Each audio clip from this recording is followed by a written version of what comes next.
Um, the salamander might hold some clues for regrowing body parts. I remember the gecko when we lived on Guam, and it's been said if you pull the tail off a gecko, it'll grow another one.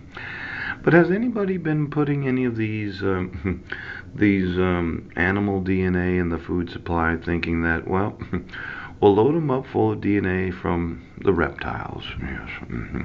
That if they lose a limb, it will grow another limb automatically.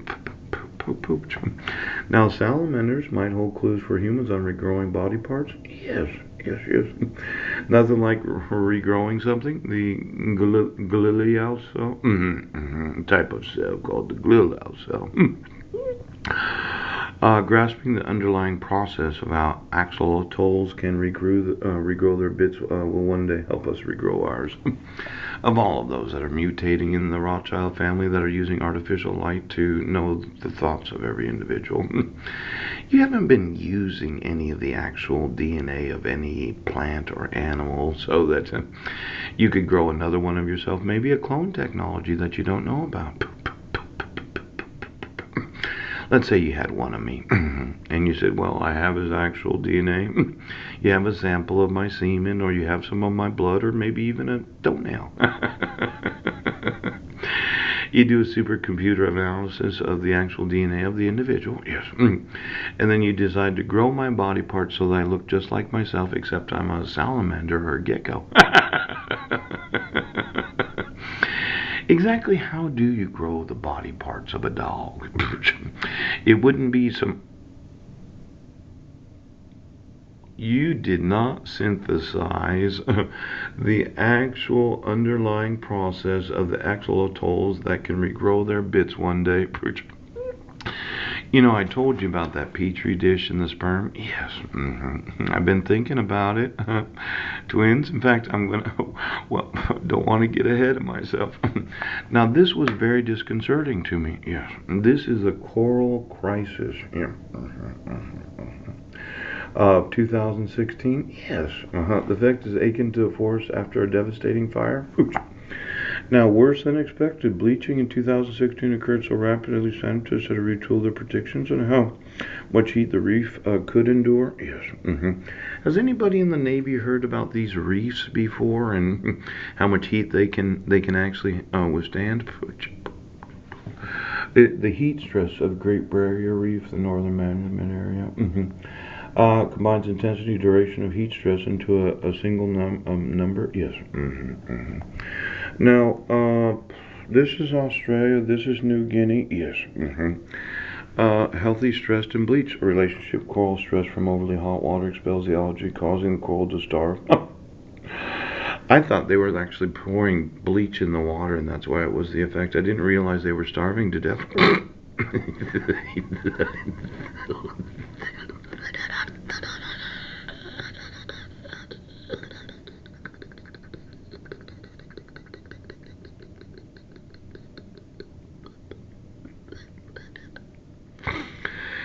They call it bleaching because they're starving to death. Yes. They eat these overly hot water expels the algae. Yes. The zooxanthellae algae. That's what they eat. Yes. Algae feed the coral. Coral provides shelter and nutrients to the algae. Enlarge that right. It's quite an enlargement, isn't it? Yes, it is.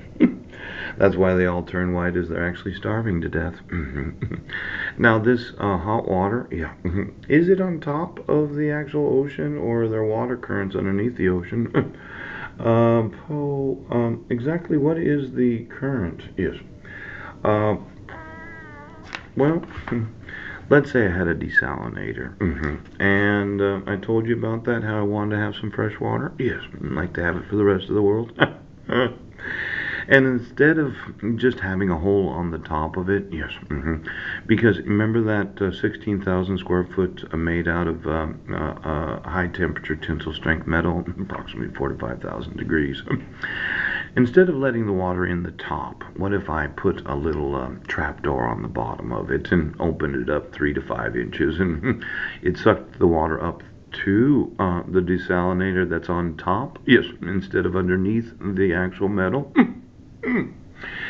I think the pressure of the desalinator in the water would suck up the hot water and turn it into steam that could be released out of the top of it.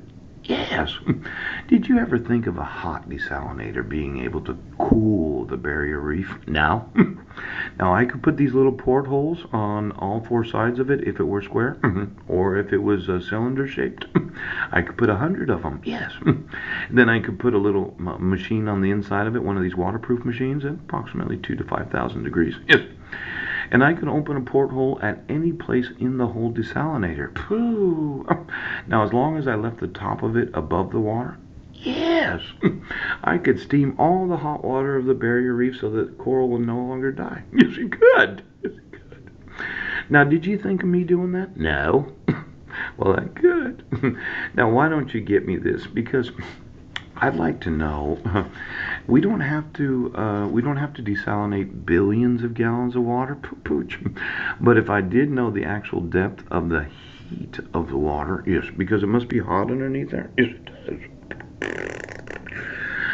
I could put little tiny holes around the whole thing that have like a shield on the front of it. Yes, that as long as it was in front or the back of it, it could be in the inside or the outside, depending on where you want to put it.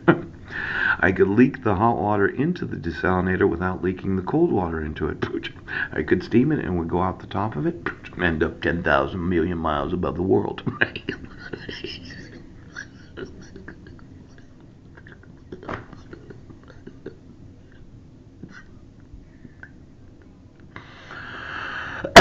Now, could you kind of tell me, okay, exactly what parts of the ocean are experiencing global warming and why we're allowing for the starvation of coral?